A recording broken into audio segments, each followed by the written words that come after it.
Vocês sabem que o trabalho de nós influencers é chamar atenção? Mas e quando isso vai longe demais e destrói a vida de pessoas? Bem, é isso que vamos ver hoje. Saindo de influencers idiotas fazendo falsas acusações por views e depois se dando mal por isso, até casos mais graves onde literalmente tiraram a vida de pessoas. E no final vocês decidem quais foram os piores. Aproveitem e se inscrevam pra gente chegar a 300k até o final do ano. Faltam só 10 mil inscritos. E agora começando com o primeiro caso, Katie Sorensen. Acho que vocês sabem que quando influencers expõem seus filhos na internet, isso geralmente não dá muito certo.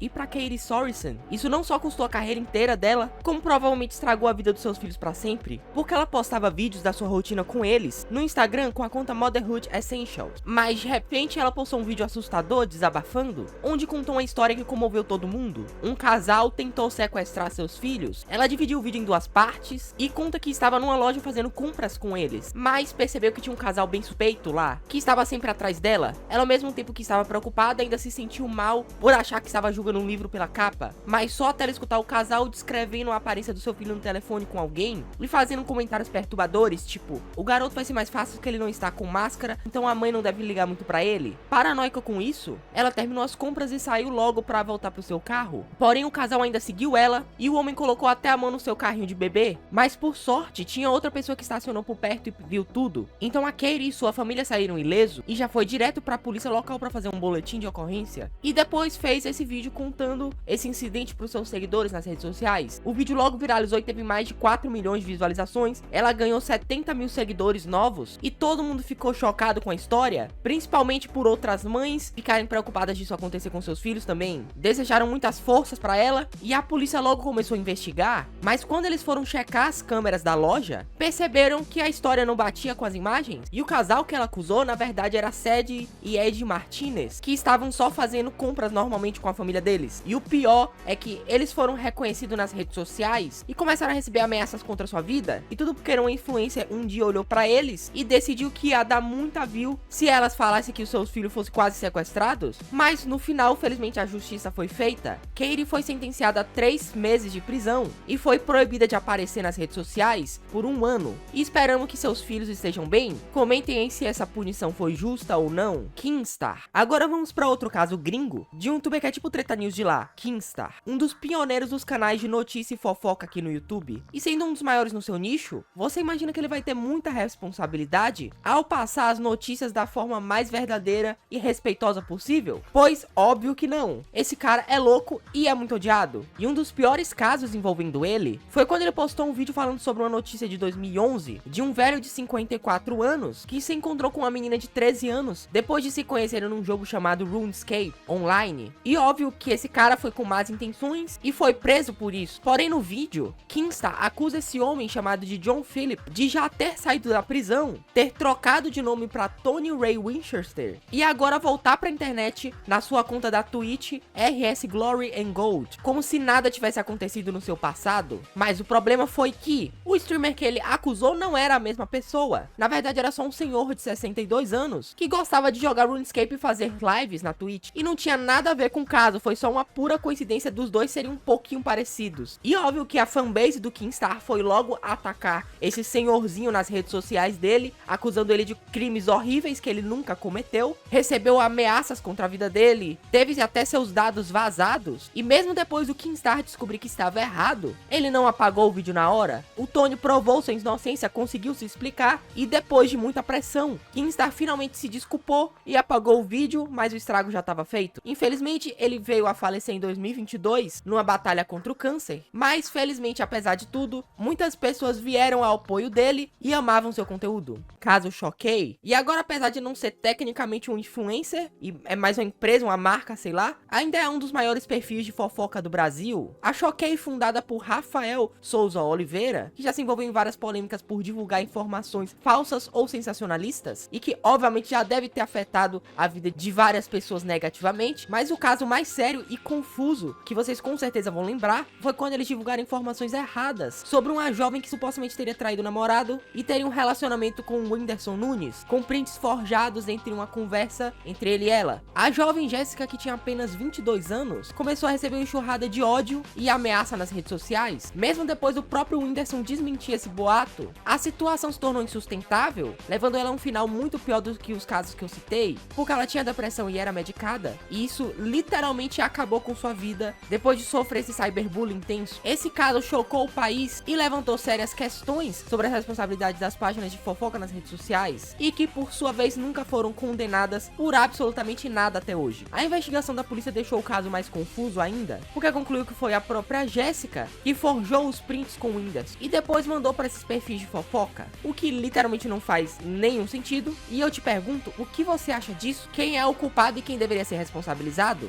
A justiça não puniu nenhuma das páginas que divulgaram essas informações falsas e no final achou que conseguiu se dar bem e continua postando normalmente e permanecendo com sensacionalismo e com informações questionáveis, postando na época uma simples nota oficial. Mas ainda assim, vocês acham que a Choquei ainda tem uma boa parte da parcela de culpa nisso por ter divulgado as prints falsas que ela criou? Provavelmente nada disso teria acontecido se eles decidissem checar as fontes primeiro e entrar em contato com o Whindersson antes de postar. E sei lá, talvez a menina tinha uma expectativa fazendo tudo isso, mas a pressão da internet foi muito maior do que ela poderia imaginar e acabou no que acabou. Enfim, um caso bizarro. Esse caso também chocou geral no Brasil. A Natália Becker, que era uma influencer e se dizia esteticista, tinha mais de 150 mil seguidores no Instagram. Ela jurava que era uma especialista em tratar melasma, que são aquelas manchas escuras no rosto, e ainda inventou um protocolo chamado de Melon Peel. Segundo ela, esse protocolo único era feito com produtos naturais e óleos essenciais e prometia resolver tantos problemas externos quanto internos da pele. Para completar o pacote, ela se vendia como uma profissional premiada, o que fez muita gente confiar cegamente nela. Mas no fundo a história não era nada disso. A Natália não tinha formação médica e muito menos autorização para fazer os tratamentos que oferecia. Tudo que ela sabia vinha de cursos meio suspeitos na internet. Mesmo assim, abriu uma clínica em São Paulo e começou a atender clientes. Um dos procedimentos que ela fazia e que ela viu num desses cursos era o peeling de fenol, e foi isso que acabou virando uma tragédia. Para quem não sabe, esse procedimento é muito agressivo. Ele basicamente corrói as camadas superiores da pele para depois dar um efeito de rejuvenescimento. Por ser altamente perigoso, esse procedimento só pode ser feito por médicos especializados, com toda uma estrutura e vários exames para ver se a pessoa realmente pode fazer isso. Tem risco de dar muita coisa errada, com problema no coração. Mas a Natália ignorou tudo isso